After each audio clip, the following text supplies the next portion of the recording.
dagat na siyang nagsisilbing civilian, spawning area ng ating karagatan ay naubos. Sa ngayon po, ang Parañaque Fishermen's Wharf po ay naging sentro po ng kalakalan sa pangisda. Katunayan po dyan, libong pamilya po ang umaasa ng ibubuhay sa Parañaque Fishermen's Wharf. Kabilang ng po din ng mga isda, mga ininda, mga less privileged nating mamamayan, mga pepigap, kaya napakalaking bahagi po ang ginagawa po ng papel ng Parañaque Fishermen's Wharf. Ngayon po, ito na naman po ang reclamation.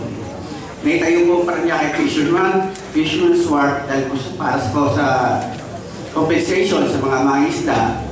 At ito na naman po, panibagong reclamation. Kung bagay panibagong salot naman ng pararating. Kaya po, sa ngayon po, ang marami pa kaming mga isda, ang aktibo. Sila ay active sa mga taong farming, sapra, at ang kanilang mga produkto po ay nadadala sa ating Parañaque Fishermen's Wharf, pamilyang bayan ng Parañaque, mga taliba pa, minala ko. Kaya po, ang wharf ay source po, padaling na po sa isda at lamang dagat. Ang posisyon po namin sa reclamation ay kami po ilubos ng tumututol. Sapagkat sa dami po ng building na tinatayo sa naunang reclamation, lahat po ng drainage system po niyan ay lumalabas na Manila Bay.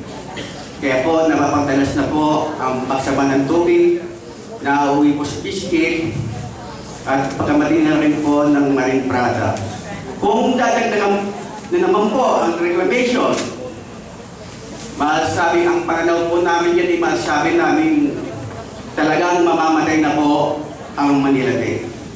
Sapagkat po lahat ng drainage system ng mga building, struktura na ngayon makikita nyo nagtatayo na dyan sa naunang reclamation ay madadagdagan pa, sigurado po ang Manila Bay po ay mamamatay.